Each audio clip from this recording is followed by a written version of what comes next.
Buenas tardes. ¿Cómo están? ¿Qué tal? Es hora de almuerzo. Todos están seguro allá. Bueno, la exposición. Yo soy la arquitecta Juliana Gutiérrez, soy consultora en gestión de riesgos de desastre de la empresa LMI Internacional. En esta ocasión vamos a presentar el uso de las nuevas tecnologías en simulación de la gestión de riesgos de desastre. Para esto es importante un poco saber qué es la simulación. Según la guía para el desarrollo de las simulaciones y simulacros de emergencias y desastres elaborada por la OPS en el año 2010, la simulación es un ejercicio de escritorio que recrea una situación hipotética de desastre en un lugar determinado, a través de un diseño de escenario y un guión de sucesos realistas, de modo de que los participantes, que son los tomadores de decisiones, también tengan respuestas realistas.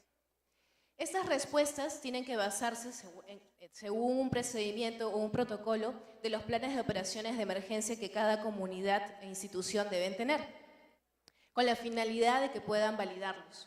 Entonces, estos ejercicios permiten identificar las reacciones de los tomadores de decisiones, evaluar las respuestas que ellos han tenido en una simulación y además validar también los mecanismos de coordinación entre los participantes. Para poder mejorar de alguna manera estos ejercicios de simulación, se presenta a continuación dos herramientas. Estas herramientas consisten en la simulación constructiva, que ayuda a una operación de nivel de gestión de la emergencia, y la simulación virtual, que ayuda a un nivel de la operación en campo de los actores que van a atender a las personas afectadas por el desastre. Ojo, es importante recalcar que estos ejercicios de simulación, ya sea constructiva, en este caso, no va a reemplazar la estructura ni la metodología que algunos estudios dicen sobre cómo hacer simulaciones, sino que va a ayudar a través de los escenarios recreados en computadora a hacer que las simulaciones sean más realistas, de acuerdo a cada escenario de riesgo que puede tener la localidad específica.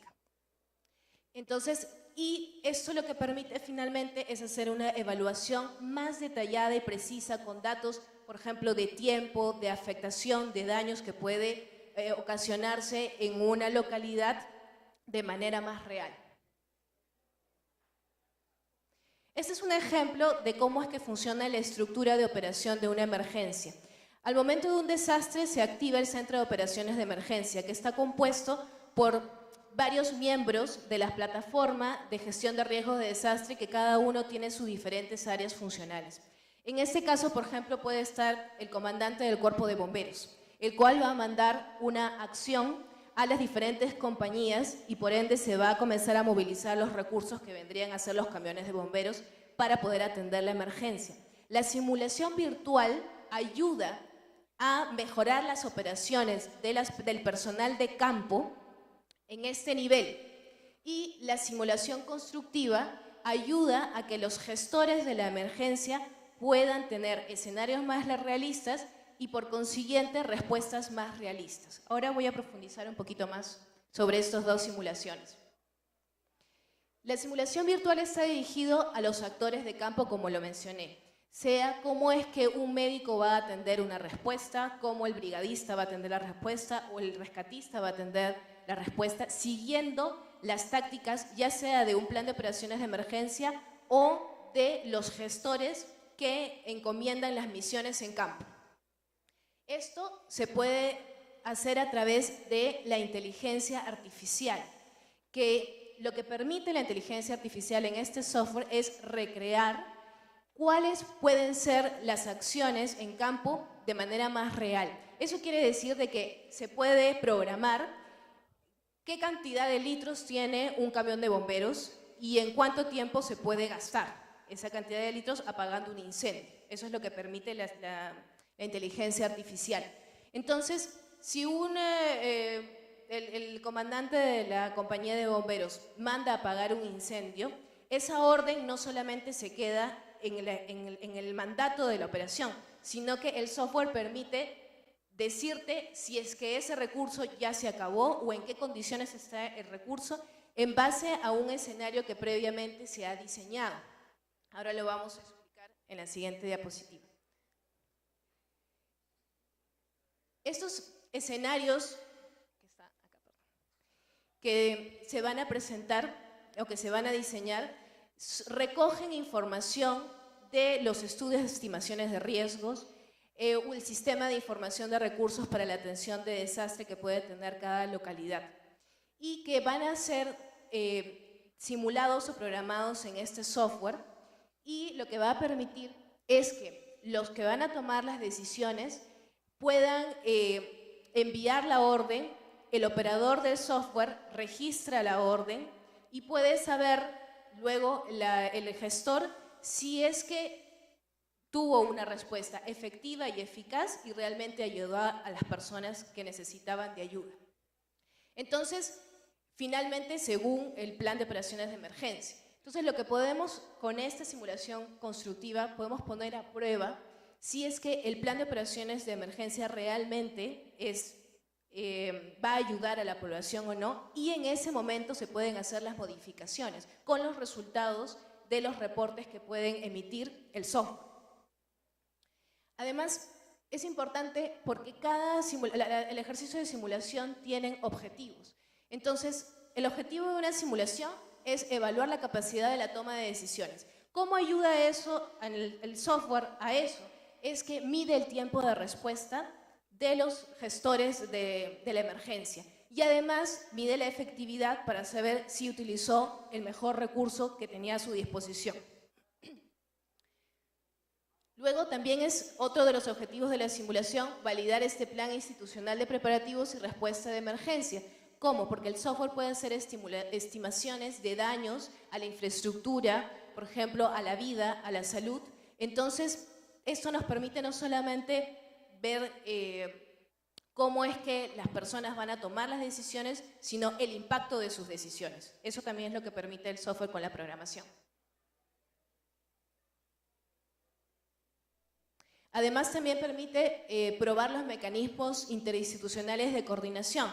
Por ejemplo, si de la Oficina de Gestión de Riesgos de Desastre solicita al ejército que venga con maquinaria para poder remover los escombros, él también tiene que estar considerando de dónde va a sacar el combustible para poder abastecer a esta maquinaria. Entonces, digamos que con la simulación constructiva podemos complejizar también la misma crisis que puede estar sucediendo en el lugar, poniendo varios problemas, no solamente un problema, sino complejizando el problema con varias variables. Uy, me salí de la presentación, ¿me puedes ayudar?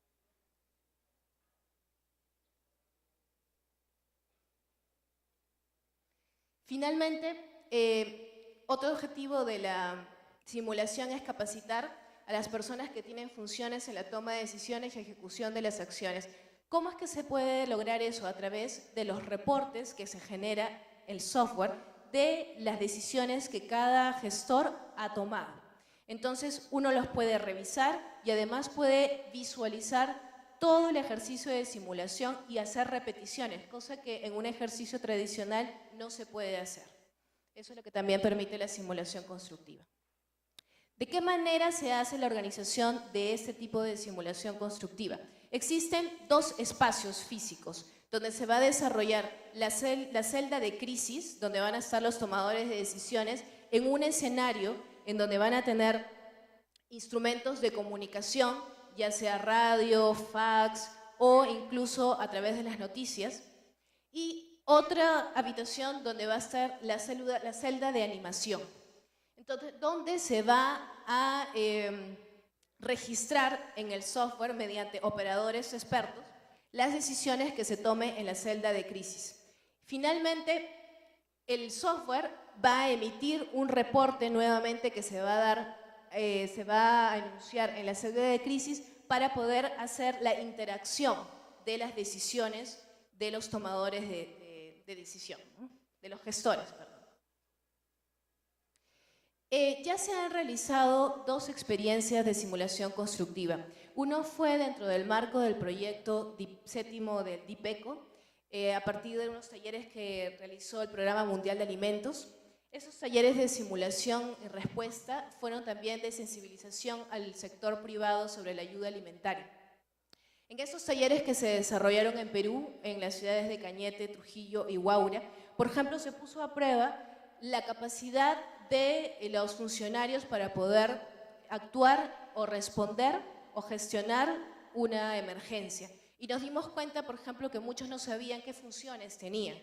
Ni siquiera es que los funcionarios sabían de que en sus manos estaba salvaguardar las vidas humanas en caso de emergencia. Eso no lo sabían tampoco ellos. Aparte, los participantes consideraron que era importante no solamente tener este plan de operaciones de emergencia, sino que esté constantemente a prueba.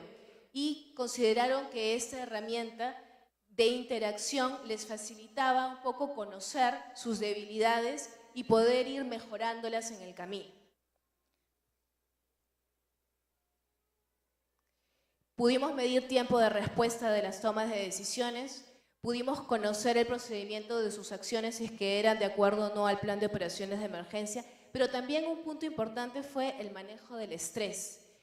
Al tener respuestas reales, ¿no?, según la situación de una localidad, digamos que ellos podían interiorizar mucho mejor y mucho más fácilmente la situación de riesgo en el que estaban expuestos. Y el bombardeo de solicitudes a través del software que simulaba y que requería supuestamente la población, realmente podía someterse a un estrés muy grande, al punto de que muchos participantes se anularon completamente, simplemente no sabían cómo actuar. Y eso también se pudo medir y reportar en ese taller de simulación. Entonces, este ejercicio de simulación constructiva permitió reforzar también las capacidades operativas de estos tomadores de decisiones en el caso de los municipios que presenté anteriormente. Otra experiencia que se ha tenido en Colombia sobre simulación constructiva fue a través de la empresa Ecopetrol. Ecopetrol el año pasado sufrió como 90 atentados de sus oleoductos. Entonces ellos no solamente vieron el impacto de estos atentados a nivel ambiental, sino también social y económico. Y ellos querían probar su plan de operaciones de emergencia, pero no solamente eso, sino medir el tiempo de respuesta para poder reanudar sus operaciones. Y esto de ahí, esta experiencia con simulación constructiva permitió que ellos modificaran, o sea, que se dieran cuenta que tenían que modificar algunos términos de su plan de operaciones de emergencia, y midió el tiempo, si realmente lo que habían planificado, el tiempo de respuesta, era lo que verdaderamente iba a suceder. Y eso es lo que les permitió este ejercicio. Ellos lo realizaron con el Centro de Simulación y Análisis de Crisis, el CESAC. Eso lo hicieron en el mes de marzo en Colombia, ¿no? Estas son las experiencias que hemos tenido con respecto a la simulación constructiva. Si alguno de ustedes tuviera una consulta muy particular sobre el tema, podemos debatirlo, podemos discutirlo. Sí.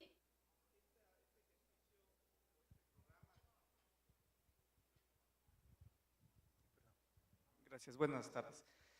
La pregunta, la inquietud. Ya. Mi nombre es Fausto Poveda, vengo del Ministerio de Agricultura, Ganadería, Acuacultura y Pesca, aquí en Ecuador. Y va por mi inquietud va por este tema. Si es que este programa de simulación puede ser utilizado para justamente conocer los límites de las áreas vulnerables que tenemos frente a eventos adversos. Excesos de lluvia, se nos presenta inundaciones; déficit hídrico, se nos presenta sequías. Entonces, ¿cómo utilizar este programa para identificar estas zonas, estos parámetros, para poder nosotros, a los agricultores como tal, asistirles técnicamente y planificar nuestra producción? Evitar pérdidas, manejar bien nuestros parámetros macroeconómicos y siempre estar a la alternativa de una atención específica, eficiente y eficaz, como lo mencionaste. Claro. Lo que pasa es que en la programación del software uno puede ingresar datos de cualquier tipo de escenario. Entonces, uno, utilizando un sistema de información geográfica, y de repente viendo hectáreas agrícolas de la zona que podían ser afectadas por algún tipo de peligro, toda esa situación, ese escenario de riesgo se puede simular e incluso poder sacar datos sobre áreas afectadas, de diferentes tipos de producciones, poblaciones vulnerables de repente a inundaciones. Entonces, toda esta situación, se puede hacer un análisis también de la afectación e incluso del impacto económico que puede ocasionar un riesgo o un desastre. Entonces, sí se puede simular con esta simulación constructiva ese tipo de escenarios también en el sector agrícola. ¿Alguna otra pregunta?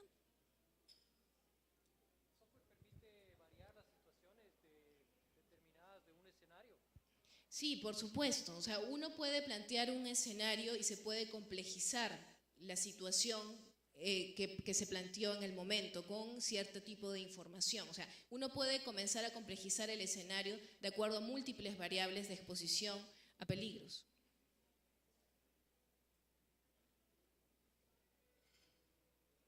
¿Alguna otra pregunta sobre el tema?